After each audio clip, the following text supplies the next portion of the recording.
आइए संगीत के एक ऐसे मजेदार सफर पर चलते हैं जो बिल्कुल अनोखा है। इस एक्सप्लेनर में हम एक खूबसूरत चर्चा करेंगे कि कैसे भारत के क्षेत्रीय लोकगीतों और रोजमर्रा की आम जिंदगी के जरिए संगीत के सबसे मुश्किल और गहरे सिद्धांतों को बड़ी ही आसानी से सिखाया जाता है। चलिए शुरू करते हैं। हमारे आज के इस सफर का रोड मैप कुछ इस तरह दिखता है। पहले हम समझेंगे ध्वनि के मूल तत्व, फिर देखेंगे कि शब्द कैसे वाद्य यंत्र बन जाते हैं। इसके बाद ओडिया बैलगाड़ी की सैर, कश्मीर और गोवा के प्राकृतिक संगीत की झलक और आखिर में तमिलनाडु का एक तेज पक्षी। और अंत में हम इन सभी बातों का निष्कर्ष निकालेंगे। तो सबसे पहले बात करते हैं हमारे पहले पॉइंट की, यानी ध्वनि के मूल तत्व। अब लय और आवाज की इंटेंसिटी को समझने के लिए एक छोटा सा उदाहरण लेते हैं। सोचिए, एक कमरे में लुका छिपी का खेल चल रहा है और हमने एक बोतल छुपा दी है। जैसे ही ढूंढने वाला उस चीज के बिल्कुल पास पहुंचता है, सभी लोग एकदम जोर से गाने लगते हैं, और जैसे ही वो दूर जाता है, आवाज धीमी हो जाती है। वैसे संगीत में वॉल्यूम या डायनामिक्स का पूरा खेल बिल्कुल ऐसा ही तो है।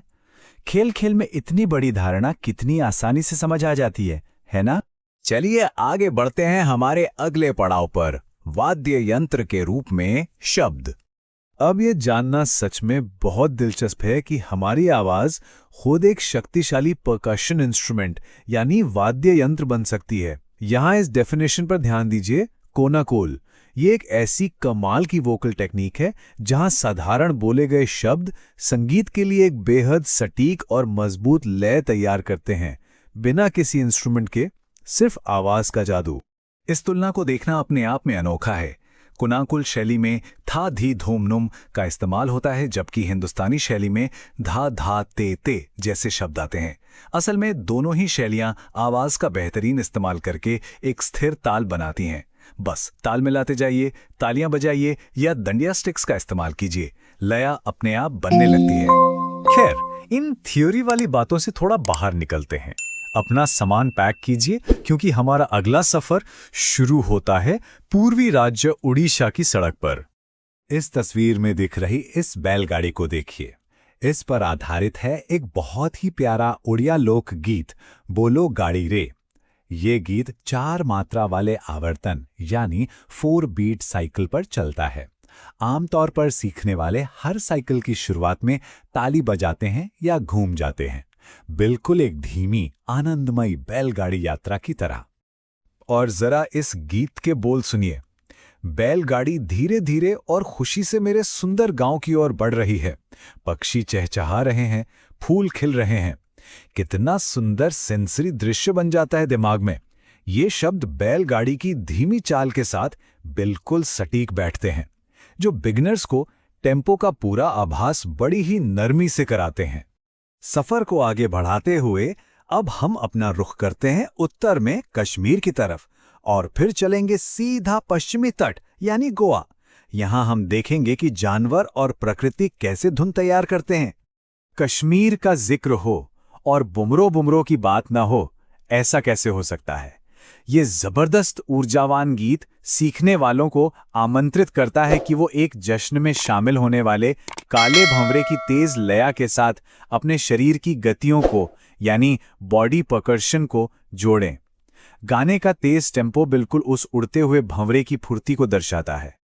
और अब कश्मीर के पहाड़ों से उतर कर आते हैं समुद्र किनारे गोवा में। यहां हमारा सामना होता है एक पारंपरिक कोंकणी लोकगीत उंद्रा मोजया मामा से। ये गीत एक बिल्ली और चूहे की उस एवरग्रीन शास्त्रीय कहानी पर आधारित है।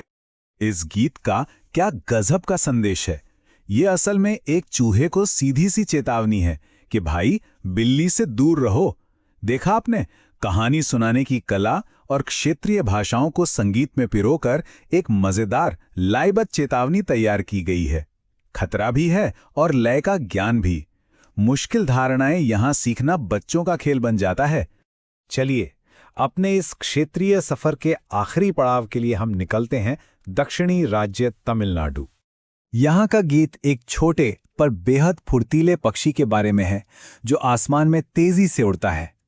इसे खेतों में दाना खाना और सीटी बजाना पसंद है। ये ऊर्जा से भरे तमिल बोल उस पक्षी की तेज गतियों को दर्शाते हैं। ये ना बिल्कुल उस ओडिया बैलगाड़ी के शांत और धीमे संगीत का उल्टा है। दोनों के बीच एक बेहतरीन काइनेटिक कॉन्ट्रास्ट दिखता है। तो आइए इस पूरे एक्सप्लेनर के निष्कर्ष की तरफ चलते हैं और इन सभी कड़ियों को एक साथ जोड़ते हैं। अगर इन मूल बातों पर गौर करें तो क्या समझ आता है? यही कि वॉल्यूम को समझाना हो तो कमरे में खेले जाने वाले आम खेल काम आते हैं। मानव आवाज और शब्द खुद एक यूनिवर्सल ड्रम का काम करते हैं। कश्मीर का भंवरा हो या गोवा की बिल्ली, स्थानीय जानवर हमारे संगीत की लय तय करते हैं। असल में संगीत के मुश्किल नियम सिर्फ किताबों तक सीमित नहीं हैं, बल्कि हमारे आसपास की प्रकृति, संस्कृति और आम जिंदगी की कहानियों में बहुत गहराई से बसे हुए हैं। तो चलते चलते मैं आप सभी के लिए एक छोटा सा सवाल छोड़कर जा रहा हूं।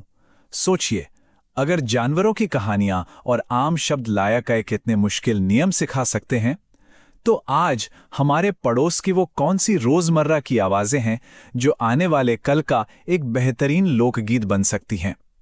क्या वो सुबह आने वाले हॉकर की आवाज है या बारिश की बूंदों का शोर? जरूर सोचिएगा। आज के इस एक्सप्लेनर में बस इतना ही। ऐसे ही और दिलचस्प विषयों के साथ हम जल्दी ही वापस मिलेंगे। ऐसे ही एनसीईआरटी बुक्स के टॉपिक्स के लिए इस चैनल को सब्सक्राइब करिए।